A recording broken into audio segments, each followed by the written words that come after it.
Ya, ilmu kedokteran itu adalah suatu ilmu yang mempelajari makhluk hidup khususnya manusia ya di sini ya. Suatu penyakit dapat dikatakan penyakit secara medis apabila memang dapat dibuktikan secara ilmiah.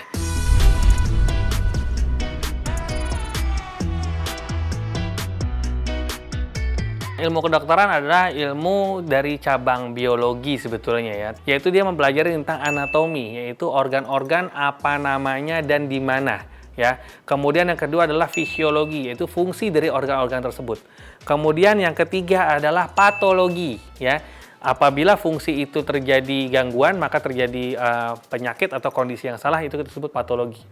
Lalu ada ilmu namanya farmakologi, yaitu ilmu yang mempelajari bagaimana apabila terjadi gangguan tersebut bisa dilakukan manipulasi dengan zat-zat tertentu yang bisa terkandung dalam obat atau selain obat. Ilmu kedokteran pada prinsipnya merupakan ilmu terapan yang digunakan kepada manusia. Tapi basic dari ilmu kedokteran ini adalah ilmu alam. Di dalamnya selama kita menempuh pendidikan, kita belajar tentang biologi, tentang kimia, biokimia, kemudian tentang fisika. Jadi ilmu-ilmu alam ini kita kombinasi dan kita terapkan dalam fungsi tubuh manusia, anatomi tubuh manusia, dan metabolisme tubuh manusia. Sehingga ilmu kedokteran merupakan ilmu terapan yang dasarnya adalah ilmu-ilmu alam tadi. Sehat dan sakit. Sehat itu adalah kondisi fisiologis, yaitu kondisi yang normal, baik secara anatomi maupun fungsi. Tapi kalau sakit, kita sebut sakit kalau memang terjadi gangguan secara anatomi atau secara bentuk atau gangguan secara fungsi.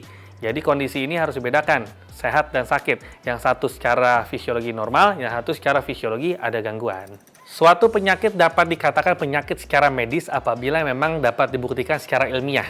Meskipun penyakitnya itu hanya bersifat subjektif, yang kita sebut misalnya ada suatu penyakit namanya trigeminal neuralgia, yaitu sakit yang luar biasa pada wajah, tapi kalau dilihat wajahnya baik-baik saja. Tapi memang secara ilmiah atau secara penelitian dibuktikan memang ada penyakit seperti itu.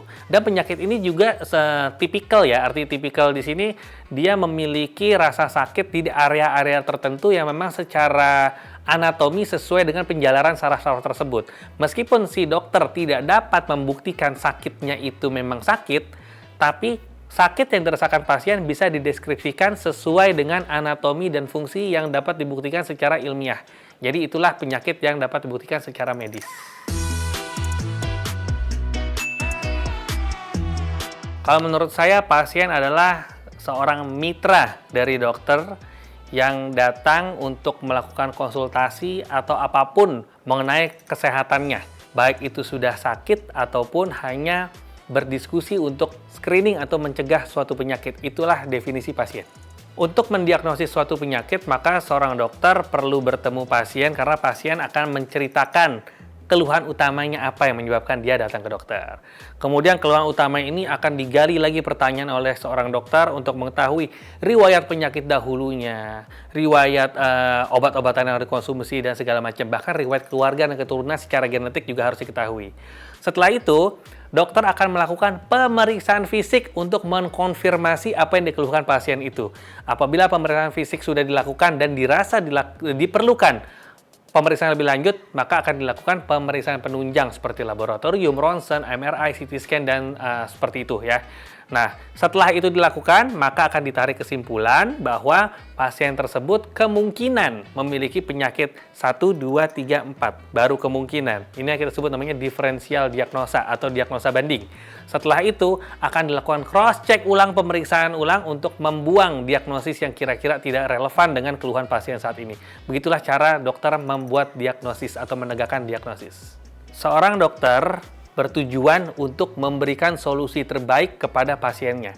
Solusi di sini tidak hanya semata-mata dengan obat-obatan, tapi bisa dengan cara memberikan saran dan tips kepada pasien tersebut, atau bahkan bisa dilakukan fisioterapi, bisa dilakukan apapun, tidak selalu dengan obat.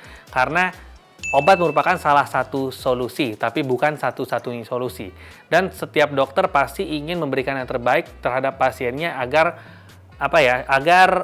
masalah kesehatan atau kendala kesehatan dihadapinya, baik itu sudah sakit ataupun belum, dapat diatasi dengan benar. Nah, untuk ini, di sini kita harus kerjasama antara dokter dan pasien. Maka saya selalu beranggapan dokter dan pasien adalah klien.